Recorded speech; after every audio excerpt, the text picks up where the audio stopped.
The bustling Space Command Center on Earth was alive with excitement. News of the recent victory over the Draxians had spread across the globe, and Earth's leaders were in high spirits. The victory had been hard-earned, and humanity was celebrating. But as the celebrations reached their peak, something unexpected happened that would change everything. A live broadcast from the Galactic Council suddenly interrupted the festivities. The Galactic Council was a mysterious and powerful governing body that controlled many parts of the galaxy.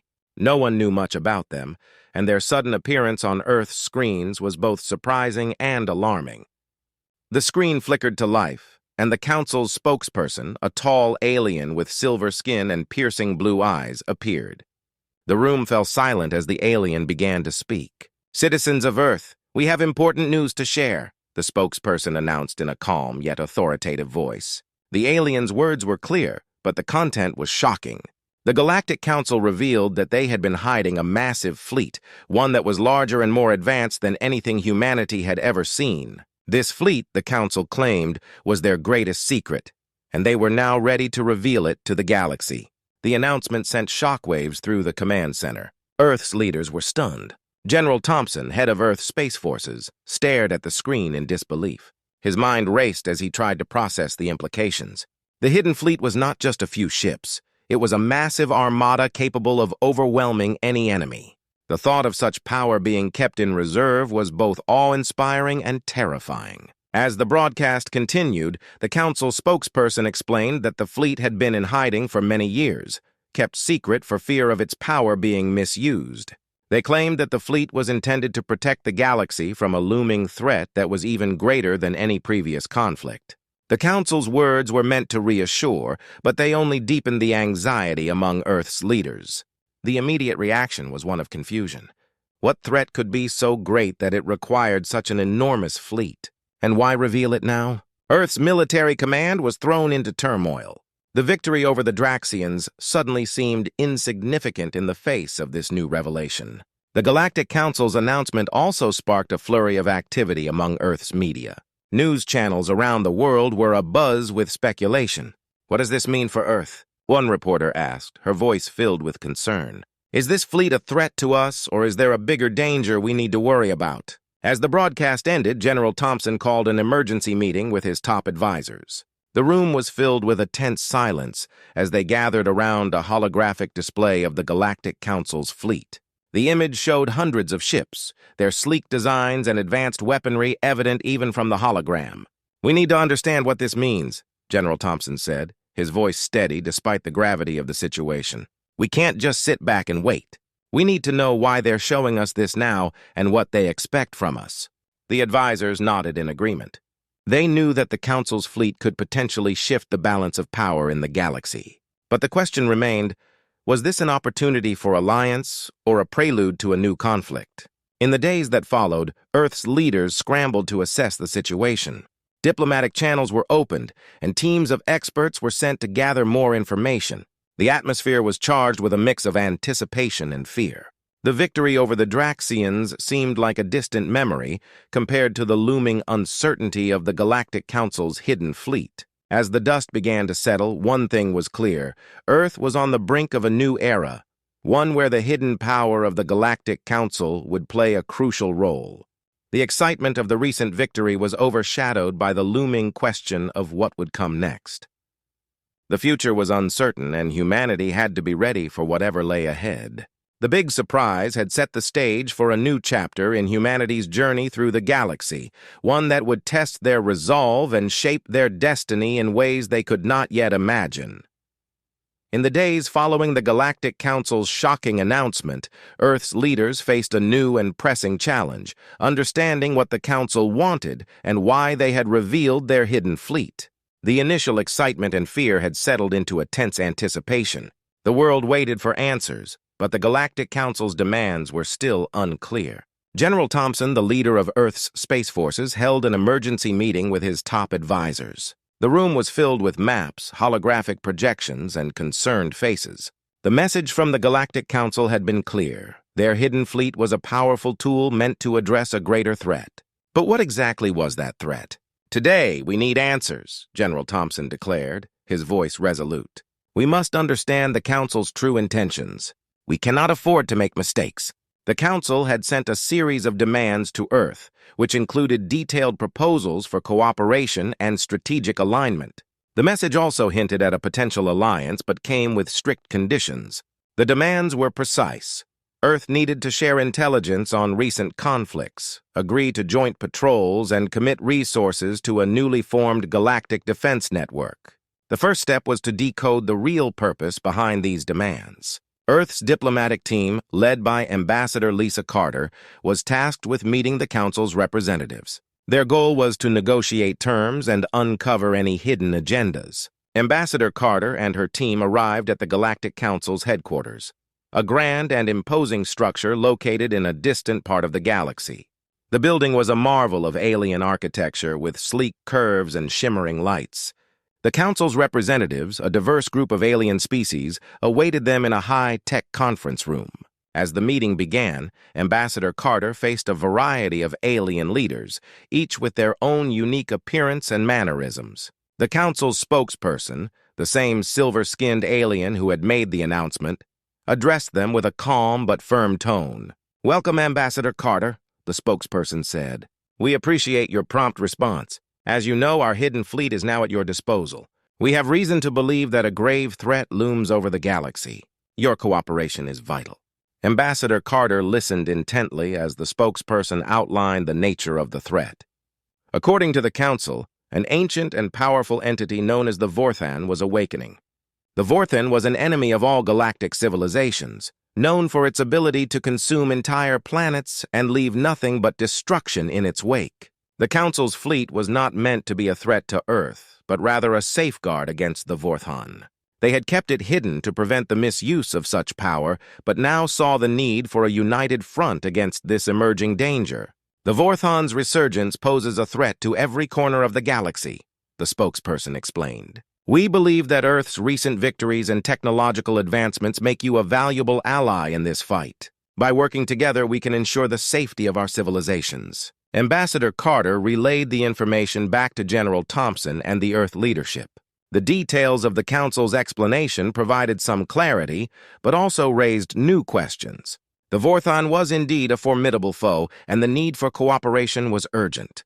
However, the terms of the alliance still seemed restrictive. General Thompson and his advisors discussed the implications. "If the Vorthan is as dangerous as the Council says, we have to consider their demands seriously," General Thompson noted. "But we also need to be cautious. We must ensure that this alliance is beneficial and that we are not giving away too much." Negotiations continued as Earth's diplomats worked to refine the terms of the agreement. There was a growing sense of urgency as the threat of the Vorthan seemed more imminent. The Galactic Council's demands were met with a mix of cooperation and skepticism. As the discussions progressed, both sides began to understand each other's positions better. The Galactic Council's motives appeared to be genuine, but trust had to be built. Earth needed to carefully evaluate the alliance's terms and ensure that it was aligned with their own strategic interests. In the end, Earth's leadership decided to move forward with a provisional agreement, focusing on joint defense efforts and information sharing. The alliance was seen as a necessary step in the face of a common threat, but the journey to full cooperation would require careful negotiation and mutual trust. What do they really want? Was no longer just a question. It had become a quest for understanding and strategic alignment. As Earth prepared to face the looming threat of the Vorthan, the path forward was fraught with both promise and uncertainty. As Earth's leaders and scientists delved deeper into the mystery of the Galactic Council's hidden fleet, a new phase of discovery began. The initial shock of the fleet's revelation had given way to a determined effort to understand its full capabilities. What they found would have profound implications for Earth's future. General Thompson, ever the strategic mind, directed his team to begin an in-depth analysis of the fleet. The first task was to gather more information about the fleet's structure, technology, and potential uses. With the Council's fleet now visible through high-resolution scans, Earth's scientists had a clearer picture, but there was still much to learn. At Earth's primary research facility, Dr. Emily Chen, a leading astrophysicist, and her team worked tirelessly. The facility was abuzz with activity as the scientists analyzed data from the Galactic Council's fleet. The fleet's sheer size was staggering, with hundreds of ships each equipped with advanced weaponry and technology far beyond Earth's current capabilities. Dr. Chen and her team huddled around a large holographic display showing the fleet in intricate detail. "Look at these energy signatures," Dr. Chen said, pointing to the screen. "The power levels are off the charts. This isn't just advanced, it's revolutionary." The advanced technology of the fleet was evident. The ships were sleek and streamlined, designed for both speed and durability. Their weapon systems included plasma cannons, energy shields, and cloaking devices. The Council had clearly invested heavily in creating a formidable force. As the team continued their analysis, they began to see patterns in the fleet's design. The ships were not just built for offense, they had advanced defensive systems and intricate communication networks. It became apparent that the fleet was a multi-purpose tool, capable of both engaging in battle and protecting itself against attacks. Meanwhile, General Thompson was coordinating with Earth's military leaders to develop potential countermeasures. "We need to be prepared," he said in a meeting with his staff. "If we're going to work with the Galactic Council, we need to understand this fleet thoroughly. We also need to be ready for any potential conflicts." In parallel with the scientific analysis, Earth's intelligence agencies were tasked with conducting covert operations to gather more information about the fleet. They sent out probes and used stealth technology to avoid detection. These efforts aimed to uncover any hidden features or weaknesses in the fleet. One night, a report came in from a reconnaissance mission. The probe had detected unusual activity around one of the fleet's larger ships, which seemed to be in a state of heightened alert. The data suggested that the ship was undergoing some kind of maintenance or modification. General Thompson ordered an immediate investigation. "This could be an opportunity," he said. "If we can figure out what's happening on that ship, it might give us an advantage." A team of specialized agents was dispatched to gather more information. They discovered that the maintenance involved upgrading the ship's defensive systems and weapons. The Council was clearly preparing for something significant, but what remained uncertain. The data from the mission revealed that the fleet was not only a defensive measure, but also a strategic asset. The ships were equipped with advanced targeting systems and tactical analysis tools. They could coordinate complex operations and respond rapidly to threats. Dr. Chen and her team were impressed by the level of sophistication. "The Council has designed this fleet to be a game-changer," she said. "It's clear that they have a deep understanding of galactic warfare." As Earth's leaders absorbed the findings, they faced a complex decision. The fleet's capabilities were both awe-inspiring and daunting. The realization that such a force was now part of their reality created a mixture of excitement and anxiety. The analysis of the fleet highlighted the need for cooperation with the Galactic Council. The technology and power of the fleet were beyond anything Earth could develop on its own. If Earth were to face the Vorthon or any other galactic threat, having the Council's fleet as an ally could be crucial. In the midst of this discovery, Earth's strategic focus shifted. The hidden fleet, once a source of fear and uncertainty, began to be seen as a powerful asset in the fight against emerging threats. The discovery process had turned from a quest for information into a journey of strategic planning and alliance building. The question now was not just about what the fleet could do, but how Earth would integrate this new power into their own defense strategy. The road ahead was still fraught with challenges, but understanding the fleet had become a vital step toward shaping humanity's place in the galaxy. With the knowledge of the Galactic Council's hidden fleet and the looming threat of the Vorthon, Earth's leaders and military commanders knew they had to act quickly. The time for understanding had passed. Now was the time for preparation. Earth needed to be ready for anything, and every resource was mobilized for the task. General Thompson called for a major strategy meeting at the United Earth Command Center. The room was filled with high-ranking officers, diplomats, and scientists. Everyone was aware of the gravity of the situation, and the atmosphere was tense but determined. "Ladies and gentlemen," General Thompson began, "we are facing a new reality. The Galactic Council's fleet is a powerful asset, and the threat of the Vorthon is real. We need to prepare ourselves for every possible scenario." The first order of business was to enhance Earth's defenses. Scientists and engineers were tasked with rapidly developing new technologies and improving existing ones. Weapons were upgraded, and new defense systems were designed to counter any potential threats. The goal was to ensure that Earth's military could hold its own in the face of the Council's formidable fleet.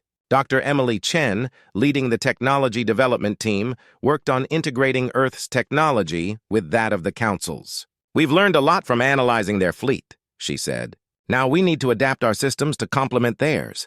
This could give us a significant advantage." At the same time, Earth's military forces were put through rigorous training exercises. Soldiers and pilots practiced with new equipment and tactics, preparing for a variety of scenarios from direct combat to defensive maneuvers. The training was intense, with a focus on teamwork and quick decision-making. On the diplomatic front, Ambassador Lisa Carter and her team worked tirelessly to strengthen alliances with other galactic factions. The goal was to build a united front against the Vorthon. Negotiations were conducted with various alien species, each with their own interests and concerns. The diplomatic efforts aimed to create a coalition that could stand against the Vorthon threat. "We need to forge strong partnerships," Ambassador Carter said. "The more support we have, the better our chances of success. Every ally counts." In parallel, Earth's intelligence agencies were busy gathering information about the Vorthon and any potential weaknesses. They conducted covert missions to learn more about the enemy's capabilities and strategies.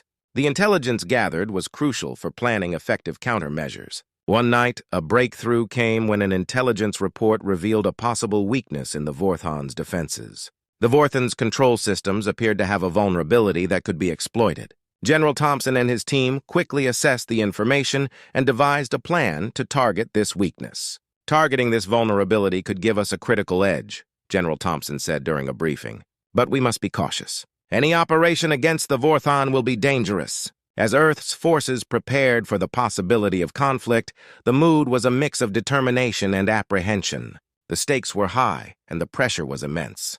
But there was also a sense of unity and resolve. Earth's people were ready to face whatever challenges lay ahead. In the final stages of preparation, a joint drill was conducted with the Galactic Council's fleet. The exercise simulated a large-scale conflict scenario, allowing both Earth's forces and the Council's fleet to practice coordinating their efforts.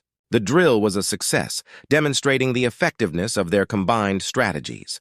The exercise also highlighted the importance of communication and cooperation. Both sides had to work closely together, sharing information and resources to achieve their goals. The drill reinforced the need for a strong alliance and set the stage for future operations. As the preparations neared completion, General Thompson addressed his team once more. "We have done everything we can to get ready," he said. "Now, we must stay vigilant and adaptable. The threat of the Vorthon is real, but we have the strength and the strategy to face it." With the groundwork laid and the preparations complete, Earth stood ready for the challenges ahead. The coming days would test their resolve and their ability to work together. The threat of the Vorthon loomed large, but Earth's readiness was a beacon of hope in the face of uncertainty. As the days passed, the tension between Earth and the Galactic Council grew palpable. The combined forces of Earth and the Council were on high alert, ready for the anticipated confrontation with the Vorthon. The carefully laid plans and preparations were about to be put to the ultimate test, but no one could have predicted the unexpected turn of events that was about to unfold. General Thompson, Ambassador Carter, and their teams had spent weeks preparing for a full-scale battle. The fleet was in position, defense systems were operational, and every possible scenario had been rehearsed. The moment the Vorthon were detected approaching the galaxy, the stage was set for a decisive conflict. The first sign of the Vorthon's arrival came from a deep space sensor. The readings showed a massive energy signature, indicating the presence of the enemy fleet. The Galactic Council's ships, alongside Earth's forces, moved into their assigned positions, ready to engage. As the Vorthon fleet came into view, the sheer scale of their armada was overwhelming. Ships of varying sizes, each bristling with advanced weaponry, filled the void of space. The Galactic Council's fleet, although formidable, was dwarfed by the Vorthon's numbers. Despite the daunting odds, the combined forces of Earth and the Council stood firm. The battle began with a fierce exchange of fire. Plasma cannons and energy shields lit up the dark expanse of space as both sides engaged in a high-stakes fight. In the heat of the battle, General Thompson's tactical acumen was on full display. His strategies, developed from weeks of preparation, were put into action. Earth's forces, working in concert with the Council's ships, executed complex maneuvers and coordinated attacks. The initial clashes were intense, with both sides suffering losses. Amidst the chaos, something unexpected happened. The Vorthan fleet began to falter. Their once formidable offensive seemed to weaken. Ships that had been attacking with relentless aggression now seemed hesitant and disorganized. The reason for this sudden change became apparent as Earth's intelligence team intercepted a critical transmission from the Vorthan. The transmission revealed a shocking truth. The Vorthan were not united in their attack. Internal strife and disagreements had led to a schism within their ranks. Some factions of the Vorthan were opposed to the war and sought to retreat. The unexpected division among the Vorthan created an opportunity for Earth and the Council. General Thompson quickly adapted to the new situation. "We need to exploit this division," he said during a strategic meeting. "If we can negotiate with the factions that are willing to stand down, we might be able to end this conflict sooner than we thought." Ambassador Carter took charge of the diplomatic efforts. She initiated contact with the Vorthan factions that appeared willing to negotiate. The Council's representatives worked alongside her, using their knowledge of Vorthan politics to facilitate the discussions. The negotiations were tense and challenging. The Vorthan factions that opposed the war were distrustful, but willing to consider a ceasefire. Ambassador Carter's persuasive skills and the Council's influence helped in reaching an agreement. The factions agreed to a temporary halt in hostilities, allowing for further discussions on a potential peace settlement. As the news of the ceasefire spread, both Earth's forces and the Council's fleet stood down from their battle stations. The immediate threat of a full-scale war had been averted, thanks to the unexpected internal conflict among the Vorthan. The ceasefire was only the beginning of a complex diplomatic process. Earth and the Galactic Council, alongside their new Vorthan allies, worked to establish a lasting peace. The process involved negotiations on territory, resources, and future cooperation. In the aftermath of the conflict, Earth's leadership and the Galactic Council reflected on the surprising turn of events. The battle had not gone as planned, but the outcome was a testament to the strength of their alliance and the power of diplomacy. General Thompson and Ambassador Carter were praised for their leadership and quick thinking. The unexpected outcome had proven that even in the face of overwhelming odds, unity and adaptability could lead to unforeseen victories. As the galaxy moved forward, the experience of the battle against the Vorthan became a defining moment in Earth's history. It showed that even in the most challenging circumstances, there was always a chance for an unexpected resolution. The alliance between Earth and the Galactic Council was strengthened, and the future looked brighter, with the promise of continued cooperation and peace.